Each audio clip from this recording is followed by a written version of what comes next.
Assalamualaikum warahmatullahi wabarakatuh. Berjumpa lagi dengan saya. Gimana kabarnya teman-teman? Semoga teman-teman semakin sehat ya, semakin membaik dan terus membaik hingga menuju sembuh ya. Amin ya robbal alamin. Oke, kembali lagi saya berbagi lagi seputaran gangguan asam lambung, GERD dan anxiety yang ini murni berdasarkan pengalaman yang pernah saya alami ya teman-teman ya. Kembali lagi saya sampaikan, saya bukanlah dokter, bukan ahli medis, bukan ahli hipnoterapi, juga bukan ahli obat-obatan. Saya hanya orang yang pernah menderita gangguan asam lambung, GERD, dan anxiety ya, dengan begitu banyak sensasinya, baik di fisik maupun di psikis ya teman-teman ya. Dan untuk kesempatan kali ini saya mau menanggapi komentar di video saya ya, dari akunnya Ainal288 ya. Mas, saya curhat sedikit sekaligus minta sarannya dari Mas. Saya penderita asam lambung lebih kurang sudah 5 bulan. Saya seorang pekerja di perusahaan Mas. Selama sakit ini saya tidak bekerja dan berkumpul sama keluarga di kampung. Terkadang saya berpikiran untuk balik kerja Mas, akan tetapi mengingat sensasi yang hadir setiap harinya dan keluarga saya pun jauh dari saya, membuat saya ragu-ragu Mas untuk balik kerja. Di sisi lain, kalau saya tidak balik kerja, bagaimana saya menafkahkan keluarga saya? Mohon pencerahannya Mas.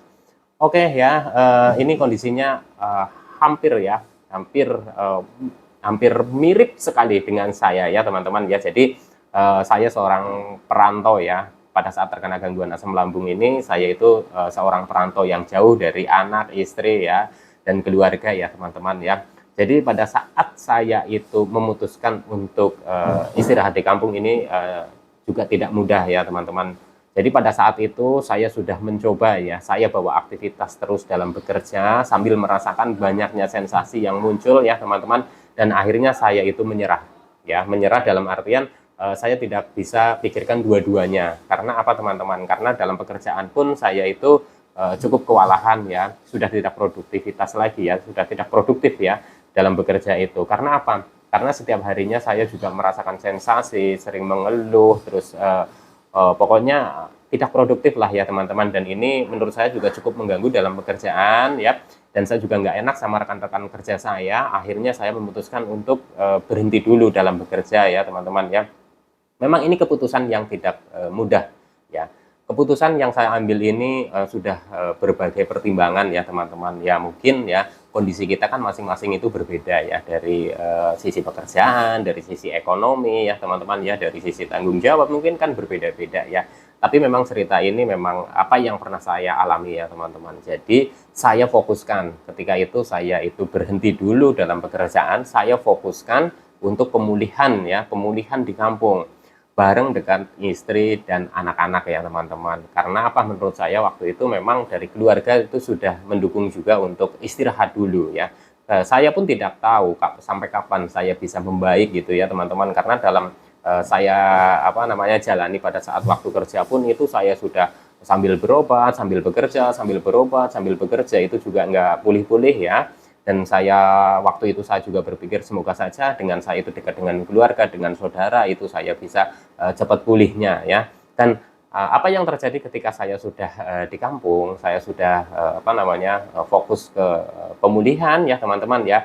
Ini ada semacam kekhawatiran sendiri, terus ada rasa kecemasan tersendiri mengenai sisi ekonomi ya teman-teman. Karena apa? Karena anak saya kan sekolah juga ya teman-teman ya, terus ya butuh untuk makan juga ya. Dan dari situlah saya itu mulai timbul seperti kayak ada problem baru gitu ya.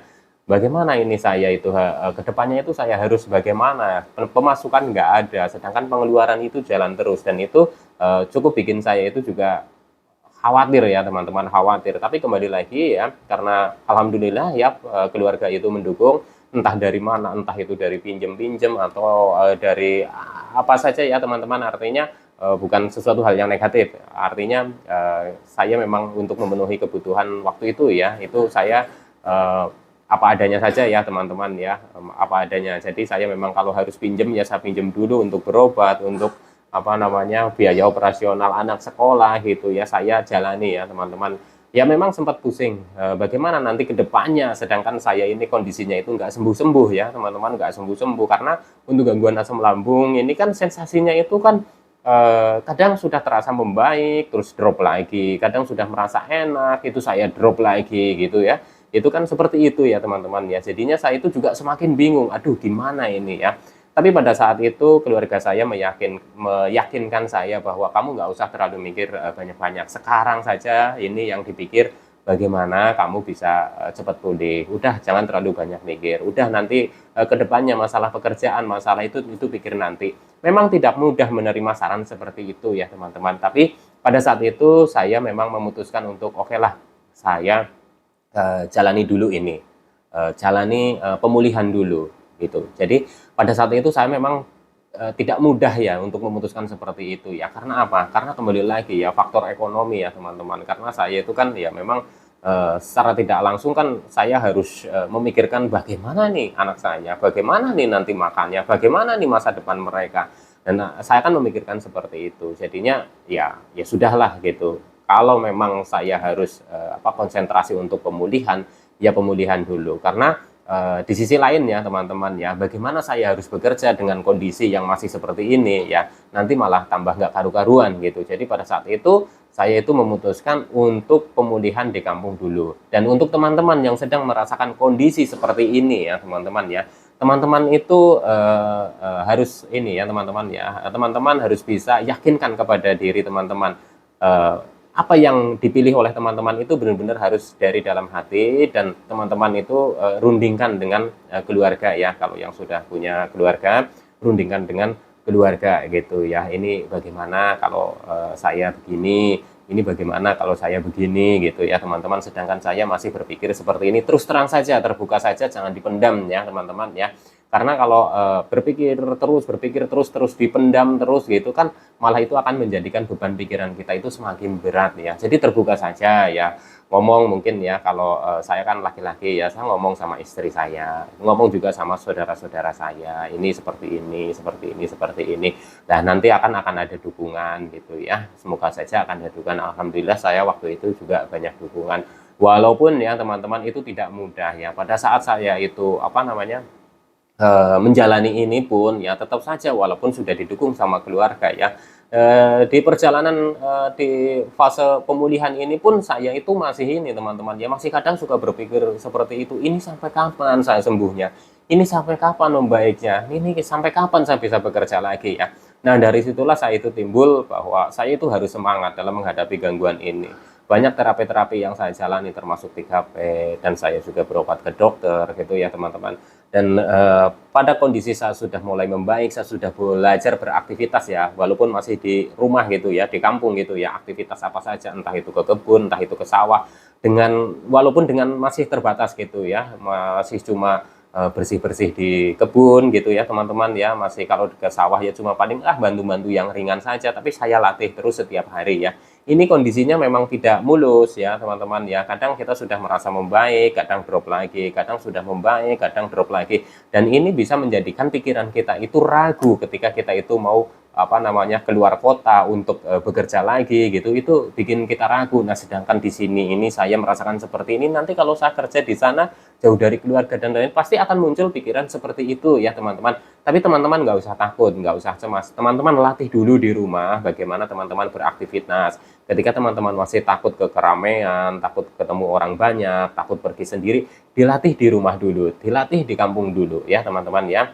Dan ini mungkin kan berbagai macam kondisi ya, saya tidak bisa samakan kondisi saya dengan kondisi teman-teman, tapi apa yang saya bagikan ini adalah yang murni berdasarkan pengalaman saya gitu ya.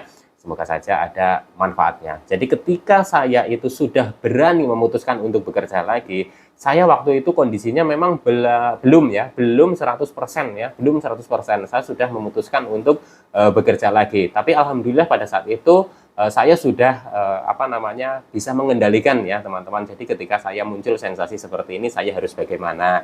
Ketika saya itu merasakan hal seperti ini, saya itu harus bagaimana? Nah dari situlah saya sudah mulai muncul keberanian bahwa nggak apa-apa saya bekerja gitu ya. Tapi dalam bekerja pun saya itu ada tahap penyesuaian ya teman-teman, penyesuaian dalam bekerja. Saya memang kebetulan ya di perusahaan yang alhamdulillah itu mengerti dengan kondisi saya ya teman-teman ya. Jadi pada saat itu saya juga ditempatkan yang tidak terlalu memakan pikiran ya teman-teman ya, tidak terlalu capek juga gitu. Intinya untuk penyesuaian dulu ya teman-teman, dan alhamdulillah sedikit demi sedikit saya bisa menyesuaikan ya, dan dari situlah kita mulai terhibur ya teman-teman, mulai terhibur dengan kegiatan-kegiatan kita setiap hari, terus sudah bisa mengurangi beban pikiran dengan alhamdulillah sudah dapat penghasilan lagi gitu ya teman-teman ya. Dan alhamdulillah semakin membaik dan terus membaik ya teman-teman ya. Jadi untuk teman-teman yang mengalami kondisi seperti ini ya teman-teman latih dulu di rumah. Nanti ketika teman-teman itu sudah memang benar-benar apa namanya sudah siap nih untuk merantau keluar kota, itu teman-teman nanti bisa ini apa namanya bisa punya apa namanya kepercayaan diri ya teman-teman, percaya bahwa insya Allah ini nggak apa-apa begitu ya teman-teman ya. Jadi untuk teman-teman nggak usah khawatir, nggak usah cemas, insya Allah gangguan ini juga nanti akan membaik dan sembuh ya teman-teman ya. Pokoknya dilatih terus ya, tetap semangat ya, semoga apa yang saya sampaikan ini bisa bermanfaat buat teman-teman ya. Kembali lagi saya sampaikan ya, saya bukanlah dokter, bukan ahli medis, bukan ahli hipnoterapi, bukan ahli obat-obatan. Saya hanya orang yang pernah menderita gangguan asam lambung, GERD, dan anxiety. Semoga apa yang saya sampaikan ini bermanfaat, bisa memotivasi teman-teman, supaya teman-teman itu tetap semangat dalam menghadapi gangguan ini. Oke teman-teman, sekian dulu. Salam sehat jasmani dan rohani. Wassalamualaikum warahmatullahi wabarakatuh.